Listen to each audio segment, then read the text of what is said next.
The Quarantine Sessions podcast with J. Cole.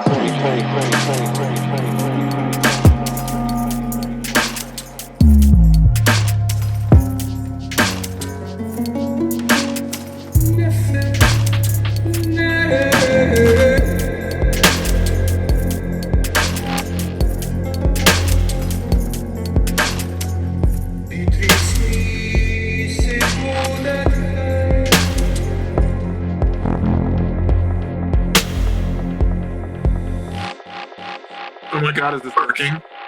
It's working, man. Okay, cool. We're Here, doing let me find a slightly sexier angle in my kitchen. That's a pretty sexy painting you have behind you. Oh, thanks. Yeah, that's from 11 years ago.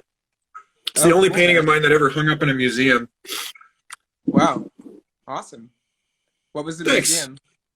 It was the University of Kansas Natural History Museum where I used to work as a scientific illustrator, but it was after I had moved on. But they had an open call on artwork about branching systems. And I was like, oh, I'm going to nail this. So I fit as many as I could into one piece. I think it's an idea worth revisiting, you know, like that, just especially now, like working with network scientists all the time. You know, I think there's like an all-encompassing sort of Wagnerian, overdone opus in store of just like every network imaginable. Yeah, that could be. Because there's a bunch that didn't make it in there. Thanks, man. So, how's Bali? Bali is really nice, and I say that with some sensitivity, knowing the situation in the rest of the world. But I feel quite happy to be where I am right now and to be blessed to have the circumstances that I have, because we're not on lockdown here. We're basically free to, you know, do whatever we please to do with some limitations. There's restrictions on public gatherings and things like that, but otherwise cafes are still open and all of the community for the most part is still out and about and still socializing in people's homes and things like that. And it's been a very creative time for me, and it's been also a nice period of kind of rest and decompression. And I feel really grateful to be where I'm at right now. Yeah, I mean, I was just reflecting this morning while on a masked detour to the convenience store to pick up my godforsaken corporate coffee. That I'm actually going to be kind of sorry when, like, to the degree that things return to normal, it will be a disappointment. You know, Yeah, like that. for sure. I've spent a lot of time talking with people over the last 2 months about just how unfortunate our circumstances were before this started. Working at the Santa Fe Institute here in Santa Fe, where everyone does complex systems science. On the faculty side, I'm staff, I'm science communication, but it means that I get to listen to a lot of people and who are doing really in interesting interdisciplinary, non-disciplinary research into irreducible, complex, and evolutionary phenomena. And like that includes the economy, right? And Yeah, right. so one of our people is this guy, Matthew Jackson at Stanford, who wrote a really excellent book about networks and about human social networks and how your location in the network determines all sorts of things. Like it determines your beliefs, it determines your opportunities. But you know, he wrote a piece recently that was basically like, yeah, economic inequality was like at rising to an all-time high when this started. And if there's a way to rethink the economy, to use this as an opportunity, because when do you ever get to shut some enormous system like this down and like let it cool its engines for a couple months? Never. You know, and like really, like we've never been able to,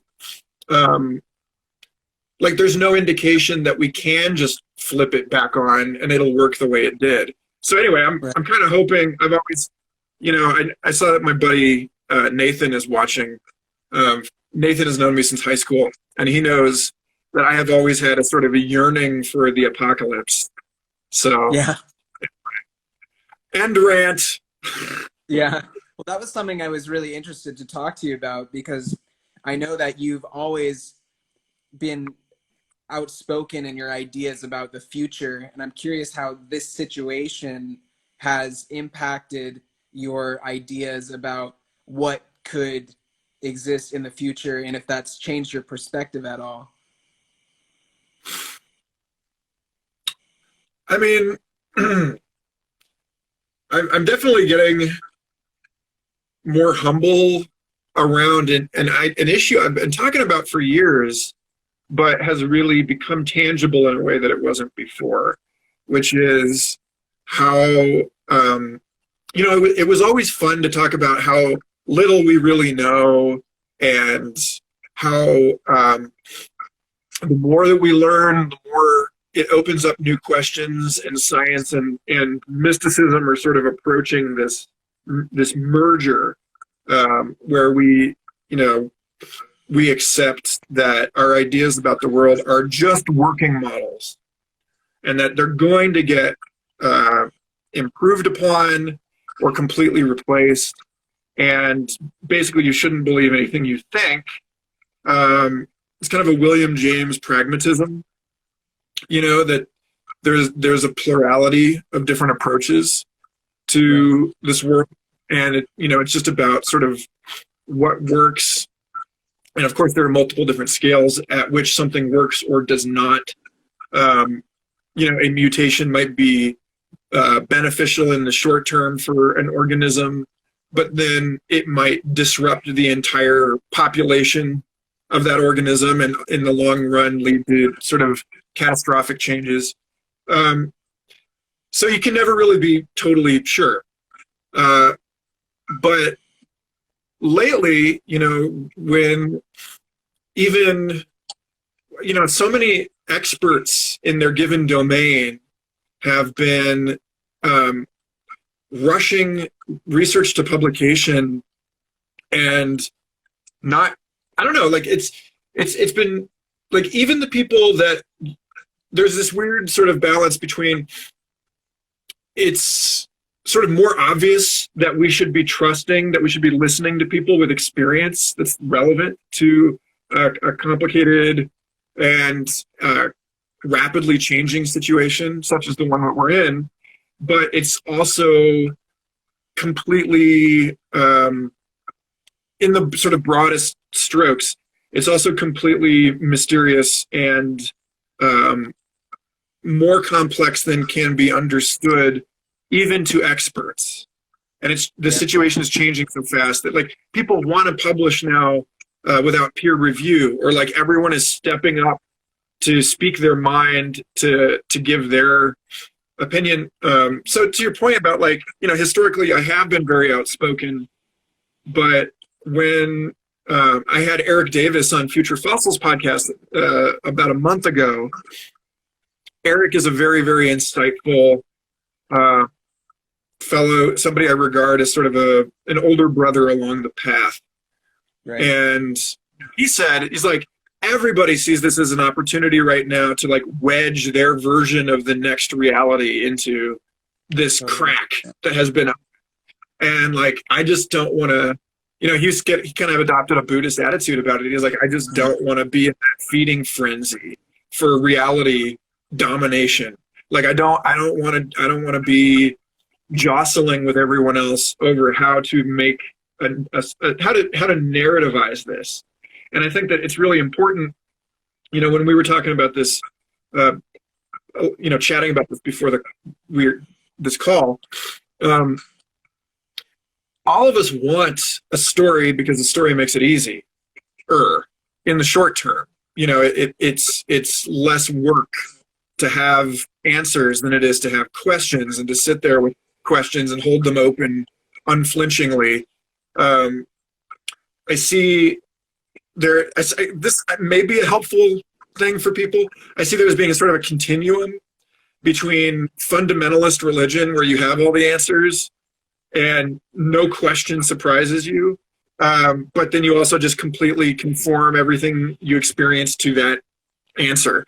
And then on the other end of the spectrum is Zen, where you're not happy with any answers at all, ever, and you never settle for an answer, and you just live in this open, unresolved question, and you just live with your hand in the flame. And then in the middle is science, as science, I think, is meant to be practiced, and as people try to practice it. And that's we're going to have to come up with a story because we're human and we got to get shit done. But we also have to, we accept with humility that the stories that we've come up with are going to be refined or reformed or replaced by someone else. And that there will always, that this is this sort of an ongoing process. And maybe it's not a linear process. Maybe the models that we use and the metaphors and the paradigm that we inhabit, like Marshall McLuhan, shout out to my buddies on Weird Studies podcast, Marshall McLuhan, they were talking about him in a recent episode and how, he saw history as sort of not really cyclical, but directionless. And that, the way our worldviews just sort of conform to we adapt to the media environment that we inhabit. And that media environment now is more complex in certain important ways than it has been in the past, but that doesn't make it necessarily better or more accurate at describing the world as it is. And in certain ways has actually made it kind of significantly more challenging than it was, say, 50 years ago to get everyone to agree on a quote unquote fact. So I think that's one of the major struggles that we're faced with, is that we're drowning in the sea of information and the sea of different perspectives, and it's really difficult to kind of weed out and latch on to something real and actually decipher what's going on. And the situation is so uncertain, and it's amazing that it's so difficult for people to just kind of sit within that uncertainty and be able to remain open without projecting so much onto the future, or even projecting onto what's going on in the present, because people seem to be latching onto these really fanciful ideas about what's occurring and just taking their mind into places that may not be that healthy to entertain, getting really paranoid about the state of things. But it seems like there are many people that would, in fact, most people seem to prefer to live in that state of paranoia over that state of just complete empty, I have no idea what's going on, like that radical uncertainty. And I think that this situation, it could be a kind of training ground for people to come into the place of being able to sit with uncertainty and be able to rest in that openness if it's utilized in that way. But that would require, I guess, a pretty dramatic program shift for most people. Well, I mean, a couple of years ago, I had the surreal opportunity to speak at the Commonwealth Bank of Australia, which is like, it would be like speaking at a Wells Fargo here in the US, right? And I gave them a talk about how the internet is operating on all of human civilization the way that psychedelic drugs operate on an individual human brain. By which I mean, there were, a couple of years ago, there was this psilocybin functional magnetic imaging studies that showed that brain connectivity under the influence of psychedelic, well, that particular psychedelic, but it's been replicated with others. The internal brain connectivity goes up. That, like, normally the different parts of our brain are inhibiting one another, and there's a sort of, top down, almost like statist architecture that keeps things energetically efficient. But when we enter this other state, then parts of the brain that are not normally in communication are in communication. And I think that like Richard Doyle, who's an author and an English professor whose work I really love. He's written a lot of fascinating stuff about biology and about psychedelics and about non-dual spirituality. And he wrote a book, Darwin's Pharmacy, in which he talked about the the evolution as sort of like an evolution of attention, and the way that organisms harness one another's attention to form symbiotic relationships. And he was looking at human evolution with psychedelics in light of this idea that we've been sort of acting on each other, shaping each other's evolutionary process. But he taught a course a few years ago about Phil Dick, the science fiction writer, who he was talking about the paranoia that's just like this rich vein through all of Dick's work, and how anyway, ramble. But to your point, Phil Dick seems sort of like caught in between two modes of being. One being, the independent, isolated ego actor I, and then one being, what like metanoia, which is one in which like the self is understood as just sort of a nexus of the great web of being. And the problem with paranoia, Doyle was saying, is that that's where you're still attached to the narrative construction of your identity, rather than to the construction whereby you are merely a phenomenon of interference patterns between other phenomena, and that you're sort of an emergent property of, like Alan Watts talks about, the universe peoples the way that the ocean waves, right? But so at any rate, yeah, I think it's you can think of this in terms of like physical phase transitions, and I think it probably is actually a physical phase transition in the brain, that we, most of the time we're operating at a sort of like, it's in physics, that's the principle of least action. It's like the least effort required to get by. And for most of human history, the least effort required by the brain is to come up with a story, an autobiography. And now we live in a world that's so complex and so rapidly changing that it requires of us a different construction, a different sort of architecture of selfhood that is more attuned to evolutionary networks and an identity within those networks, and is less affixed to a sort of stable and continuous identity, because the world is changing too fast to accommodate that. Now, then the question is like, we're a lot more well nourished than we were, say, 2,000 years ago. But is that enough for people to make this leap? I think it requires, like, if there's any indication, it seems like there has always been a sort of class issue within the psychedelic renaissance, and I think part of it, frankly, is access. Part of it's legal, but then part of it, I think, is that it is a luxury in the modern world to be able to indulge in psychonautics and to be able to train yourself in this way. And I think that to your point, yes, I think a lot of people are inflaming their paranoia right now, because the world is calling for us to make a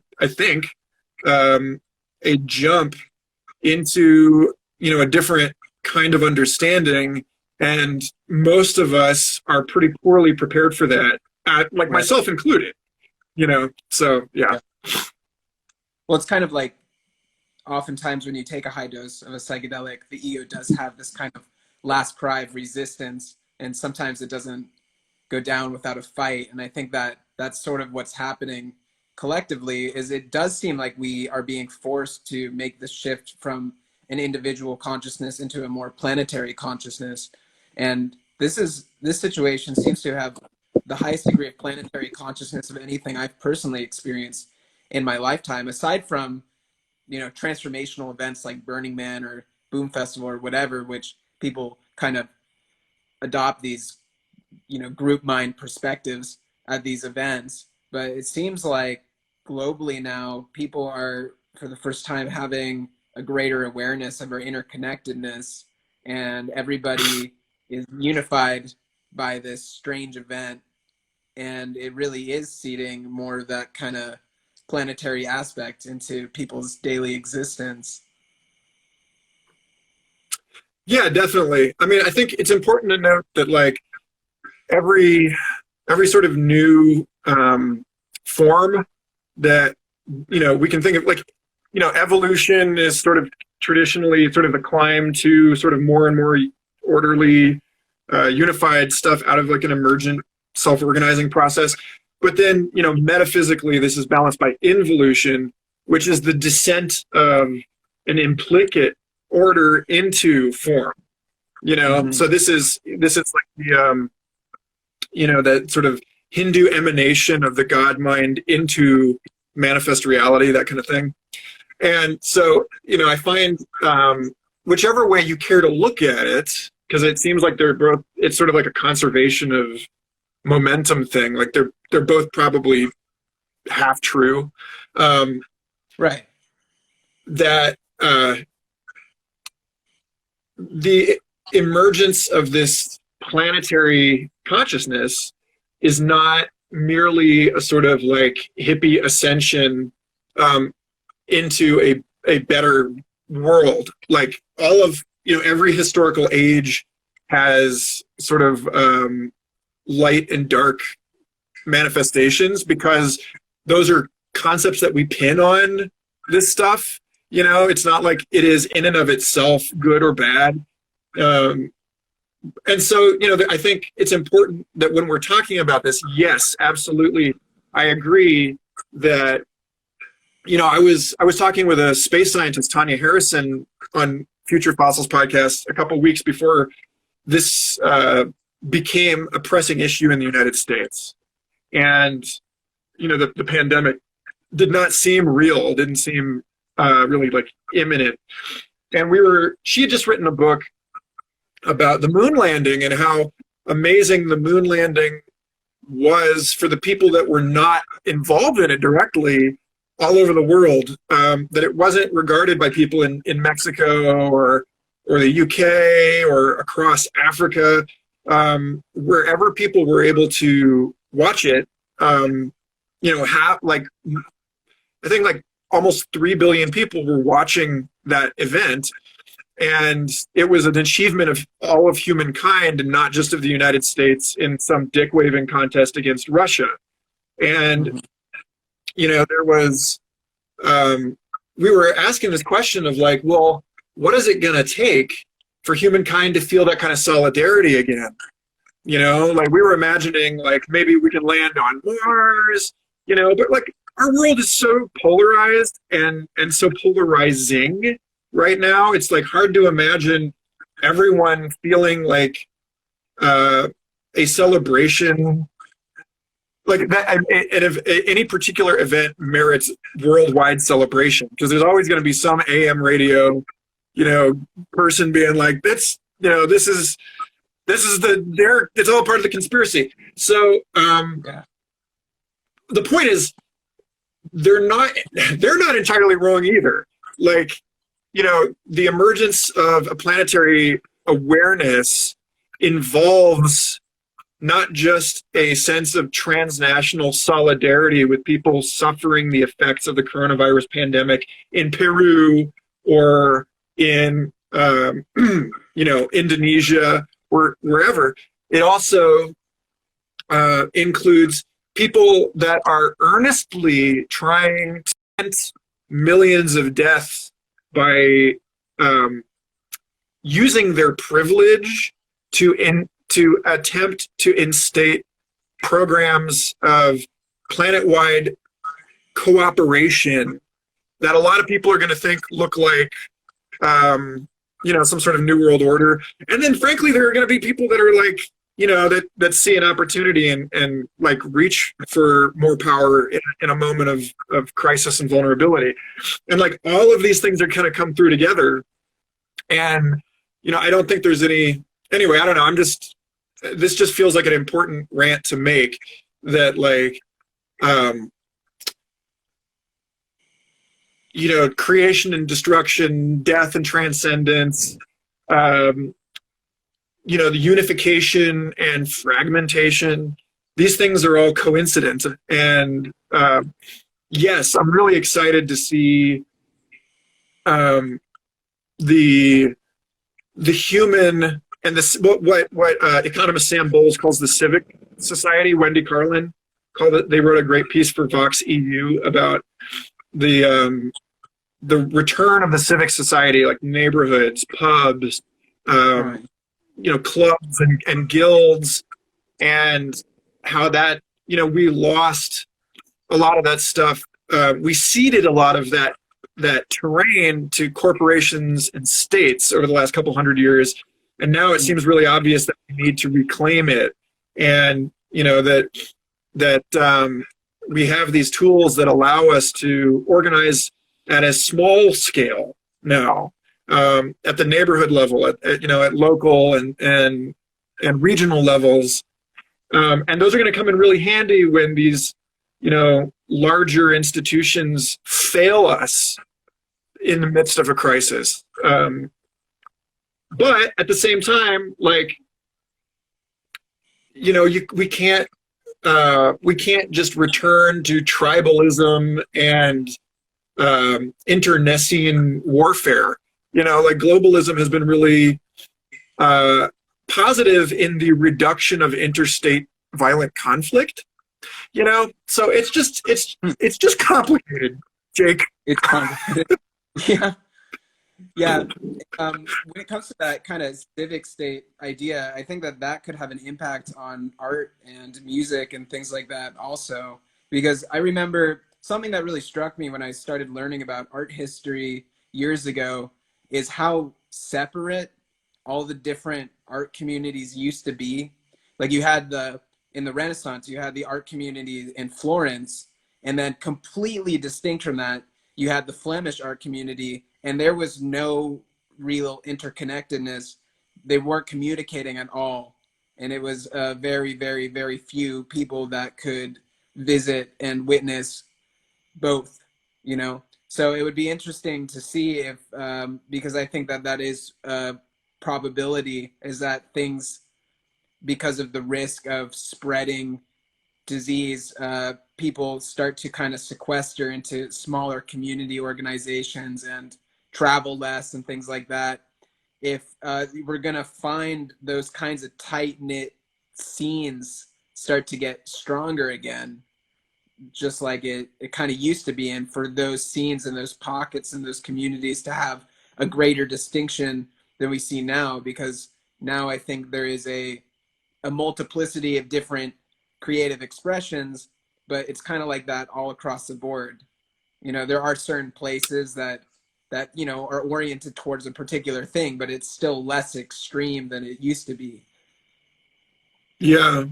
Well, I mean, there's been across, in the arts and in culture generally, globalization has homogenized us quite a bit.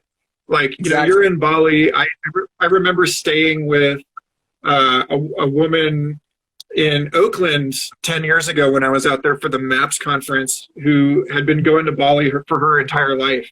And, she wasn't like, a snippy hipster about it, but she was like, yeah, it used to be truly exotic. It used to be a totally different place. And now it's just sort of a place. It's like, and that's not to say that the specificity of place has been lost in this. It's just harder to hear over the noise layer of, like, the McDonald's of everything. And so I do think that you're right that, like, forced interruption of travel and an interruption in the narrative of this sort of progress towards globalization is bringing us back to, is reminding us of the extraordinary strength that can be found in local community, but not just local community, but also like what historian William Irwin Thompson called the noetic polity. So, like, he talked about history being, one of the ways he talked about history was of being in three ages. Originally it was organized in sanguinal polities, blood relationships, your tribe, your clan. And that eventually became geographic polities, the state, and then, the nation state. And then now we're at a point where electronic communication has enabled people to align by affinity groups.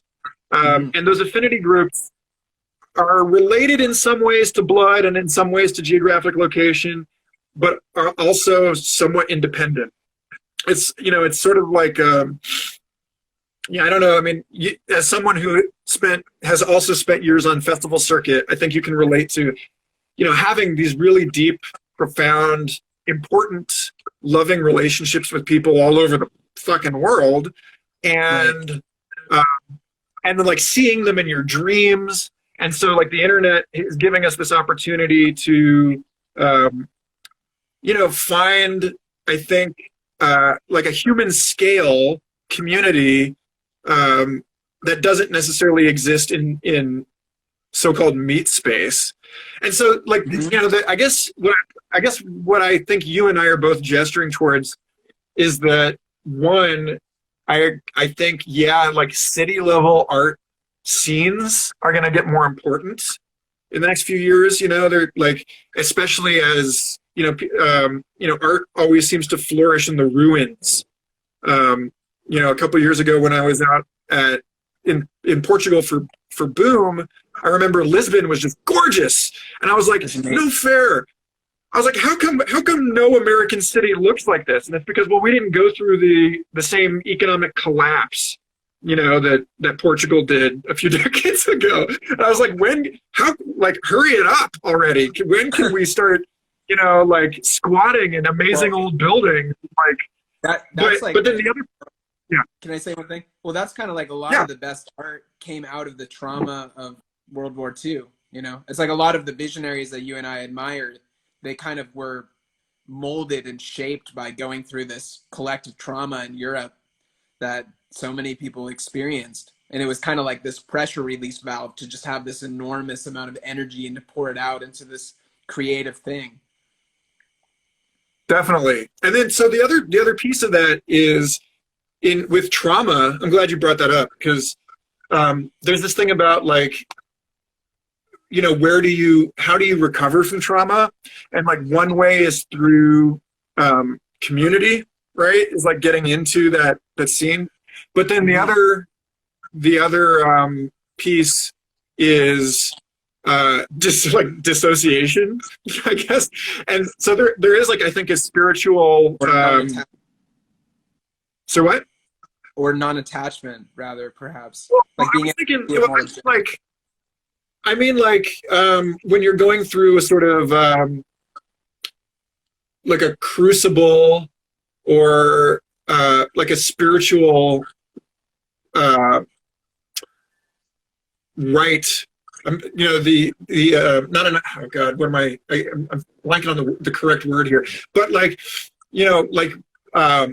willingly, intentionally wounding yourself. Actually, this is great. There's a lot of this going on in your corner of the world right now. These where you get into a sort of ecstatic state where you don't feel pain, and so you're able to, like, demonstrate, the mortification of the body. And I think something similar like that is people responding to trauma by going online and forming online communities, like disembodied creative communities. So yeah, so I think like right now, because of the technological means that are available to us, we have there's the future of art and creativity and creative culture lies somewhere in that spectrum between a restoration of local art scenes, like that's something that saved Santa Fe over the last 10-15 years, was Meow Wolf and stuff like that, and they're hurting right now. We'll see how that goes, but the local art scene, and then also clubs and stuff that people can people can get together online, but in smaller and more focused ways than we have historically. I wanted to say, Nathan Bernsprung in the comments said, "What about World War I?" And it's like, well, yeah, I mean, jazz comes out of World War I. I think, and I've heard a lot of other people say this, as a response to the trauma of industrialized warfare and the surprise. Like a lot of people thought we were just on this sort of like endless upward trajectory when that war happened, and it was a surprise to everybody. And jazz, I think, comes out of, if you think about, if the world is changing slow enough, then you can write it down on sheet music and you can play the sheet music, and if the world is changing too fast for you to play off of a score, then you have to have an improvisational ensemble. And so like there's something about trauma in the individual life, and we can see how like trauma creates an opening through which enormous opportunities for creativity and spirituality are possible. But then it's also obvious in history that some of the most amazing steps forward that we've made, like around that same time, I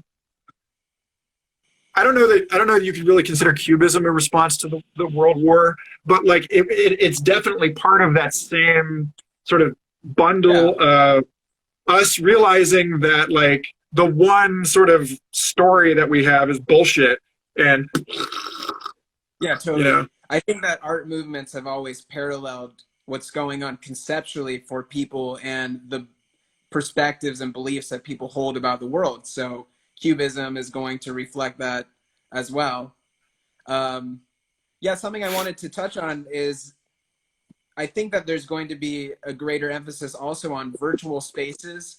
And our mutual friend, Mark Lee, he's been working on this platform that allows for people to come together, like a mass multiplayer meetup thing within virtual reality. And it's like a virtual maker space where there'll be tools to construct buildings or objects and to jam on ideas with different people in virtual space. And I think that in the near future, in the not too distant future, we may have a greater emergence of these things coming online where, it's like a way more advanced version of like the internet forum, where people specialize in something and they hash out ideas, and there's a lot of growth that I kind of miss internet forums. I think there is a lot of growth that would come out of that stuff, but I think that we're going to find these virtual clubs or forums or whatever pop up, and people will actually go into virtual reality and meet up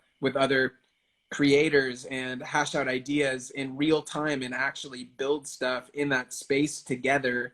And that's going to be pretty amazing. Totally. Have you seen Endless Studio? No.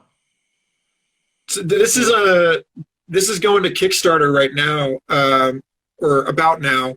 It's online collaboration digital audio workstation. So it's like, oh wow, it's like it's like I've been dreaming about this for years and years. Like the idea that instead of just sitting on Ableton Live in your own, or like Logic, in your own house, doing your own little thing, that you could actually be working on musical tracks together, like with like, and it's a social network too, obviously. You know, it's not just a music production software. It's like you throw your stuff out there, and then people might like pick it up and like play with it and toss it back to you, and like that's gonna like That's so cool. I assume that that's gonna require like a 5G connection, you know, to like to do it with like low enough latency that it works. But Yeah. you know, I'm pumped. Like my body is ready. Take me. You know. So, I think I remember like when Android Jones did the live art for the YouTube Symphony Orchestra. And like that, that was cool, painting on the Sydney Opera House. But the cooler thing was the YouTube Sydney. It was the YouTube Symphony. It was like people from all over the world playing music together. Yeah.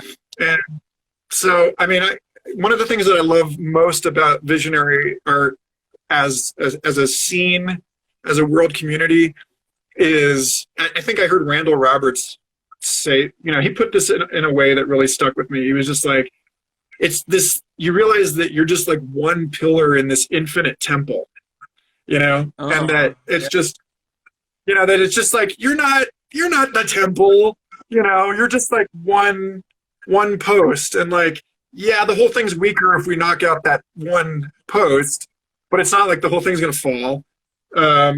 It will just be like slightly less beautiful. But at any rate, yeah, like I think that's to everything that we've said about this sort of crisis that we're going through as being kind of a psychedelic initiation or ordeal, as I meant to say earlier. That was the word. Yeah, it is an ordeal. Yeah, that's the I think the fruit of it is, maybe that we relax a little bit on, because like right now I can see most people being like, I'm not going to stand here and hold up my corner of the temple, like all the bros that are like going out without face masks because they're tough, it's like, goodbye to that. That's going to be like a very, very small percentage, I think, of humanity in like another 100 years compared to us now. Fingers crossed. Anyway. Yeah. So I'm curious, I want to turn this on you because I've done so much of the talking, and I know that these are your people listening. And I want to know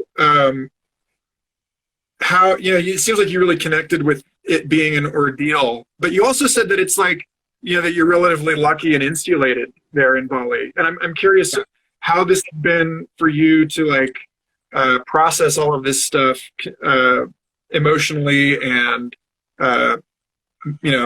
intellectually. And yeah, like what do you see as, or what's been challenging, what's been difficult, and what kind of sense have you been making of it?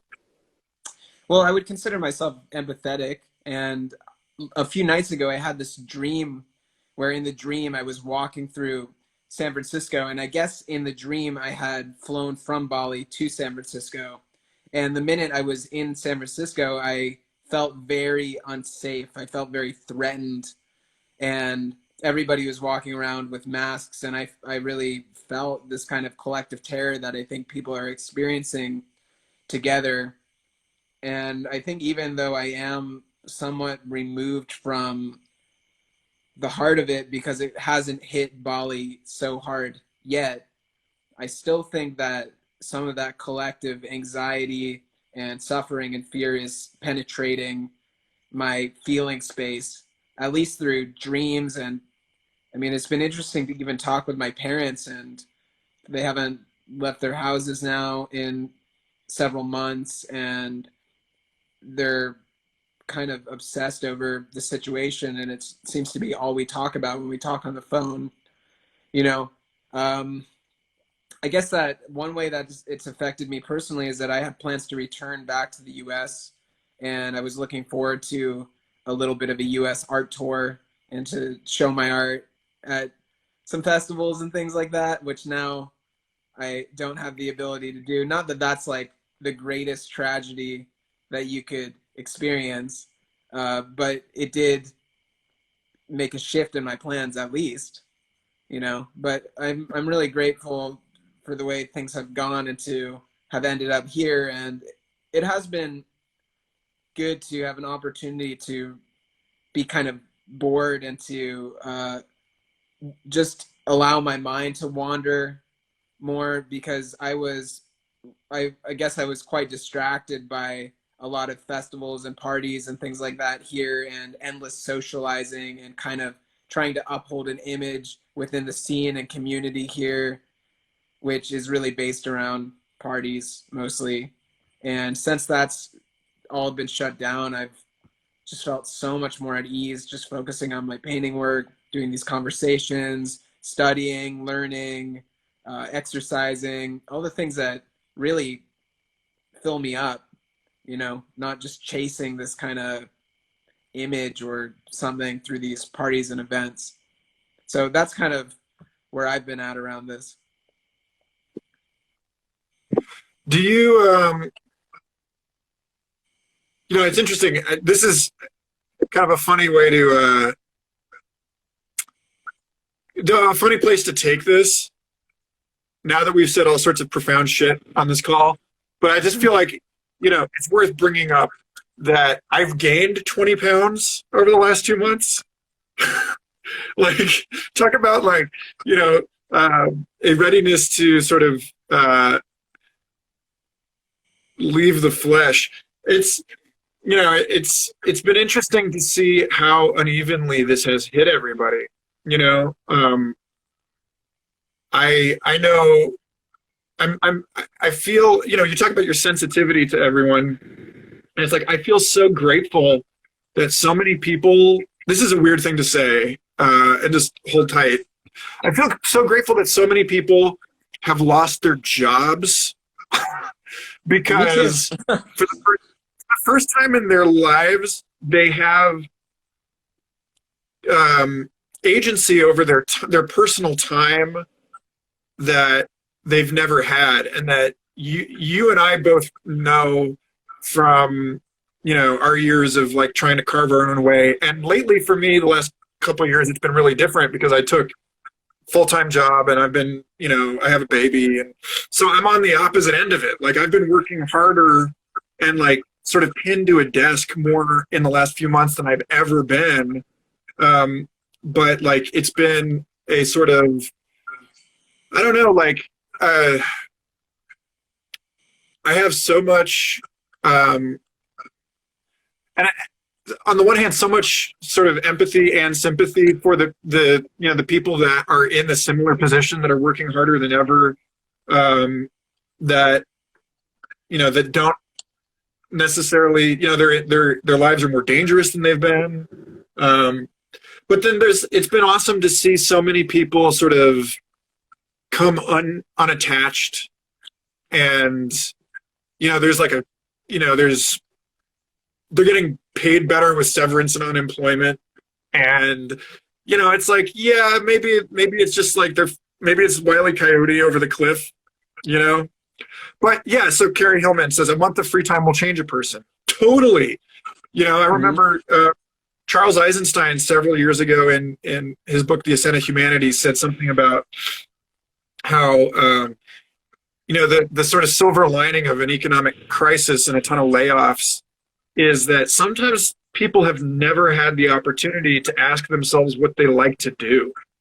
You know, like they've been told what to do for their entire lives, and now there's a ton of people that are like, well, I'm going to read the books that I want to read that I didn't have time for, and I'm going to do some, you know, I'm going to work out, and I'm going to, you know, I'm going to, like, lots of people are, for, you know, economic reasons or just because they're lonely or whatever, but like a lot of people are like going back home to be with their families. It just seems, you know, like no, you can't say anything good about the situation that isn't also complicated with some sort of bad. But the reverse is also true. You Right. know, I think there are probably baking. many people.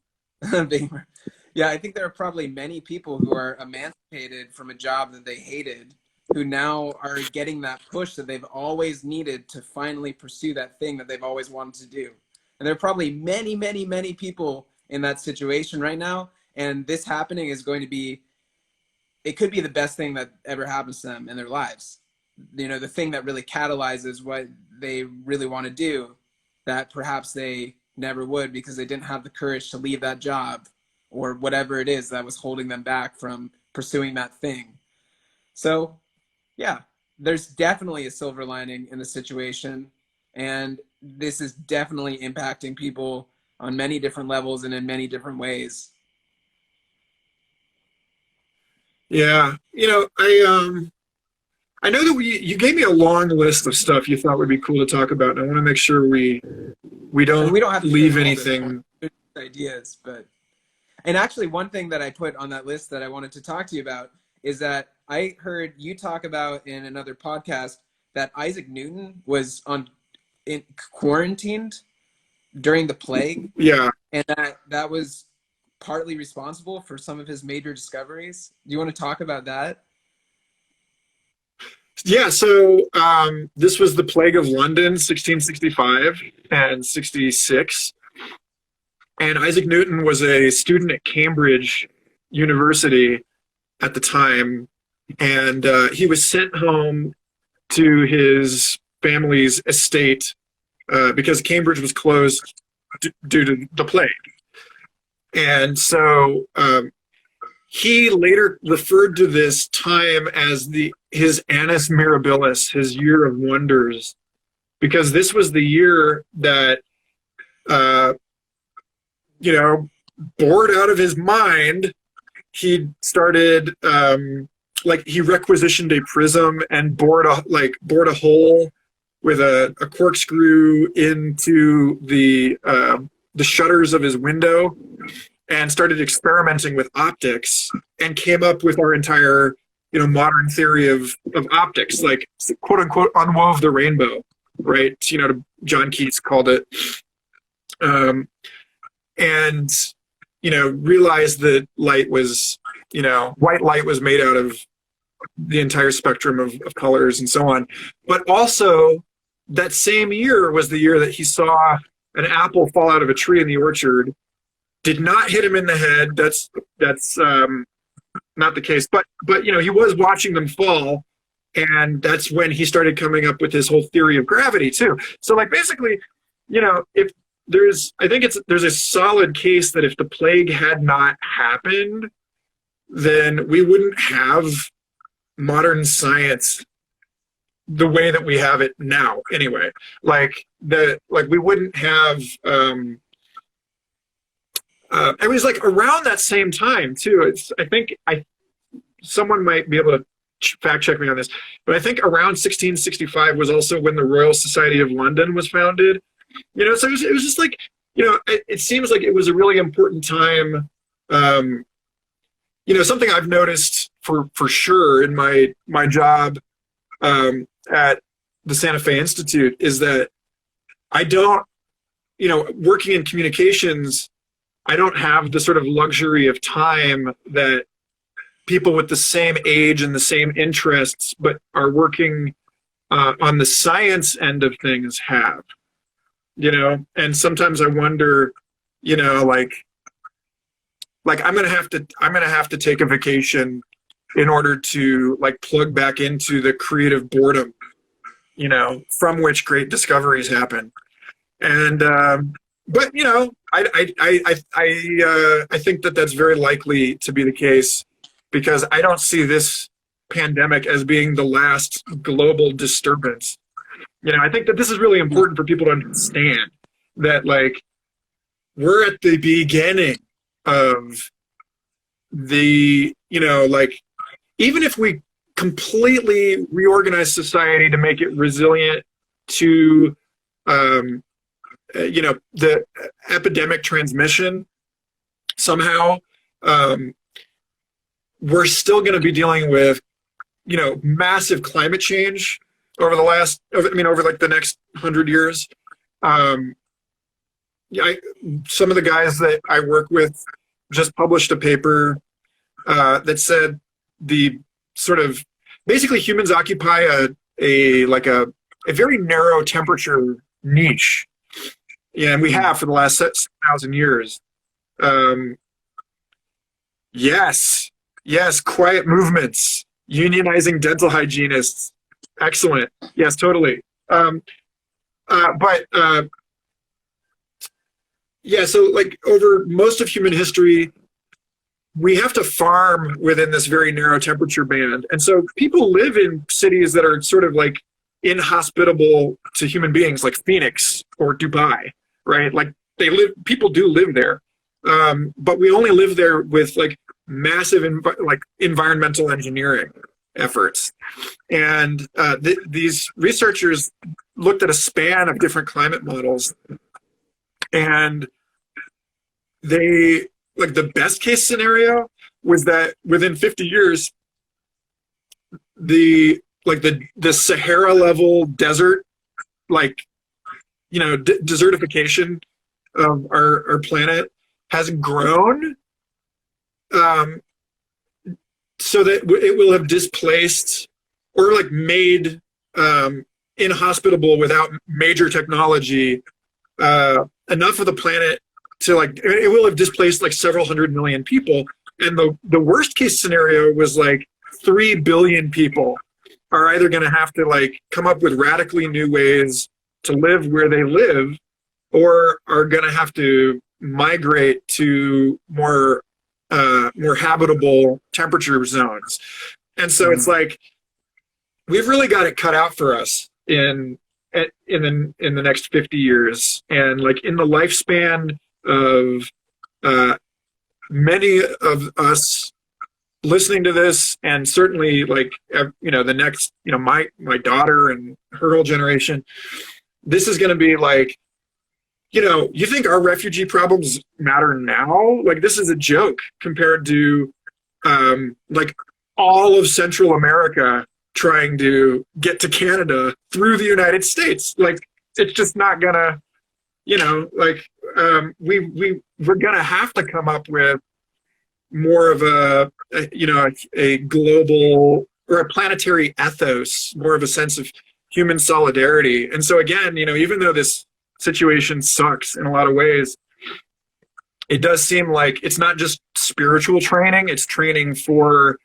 the extraordinary challenges that we have before us as a species and as a planet over the next 50, 100, 200 years. Yeah, it's for sure a potential training ground. And I hate to cut this off so quickly, but it seems we have about 2 minutes left according to the little timer that just popped up on the screen. But that's an exciting place to end things anyway. And yeah, it's hard to imagine what is cooking, in people's homes and in people's minds, and what the implications of this event will be in 2 or 3 years time by the free time that's been allotted to these creatives and thinkers who are quarantined right now. But yeah, thank you so much for this conversation, man. It's always fun to chat with you.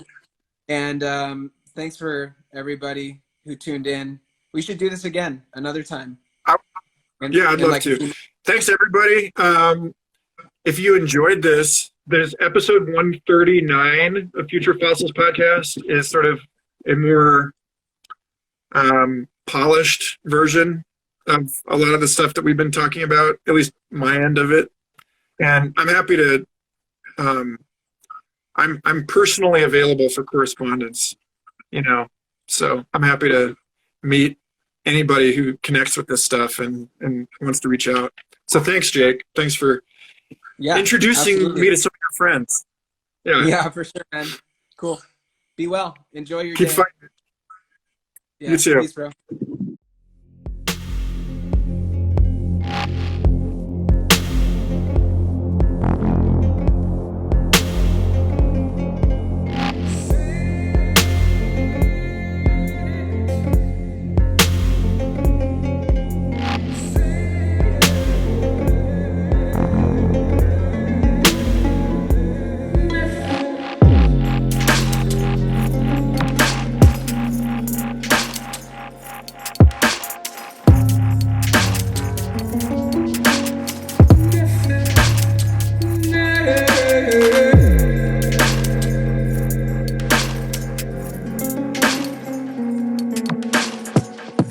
The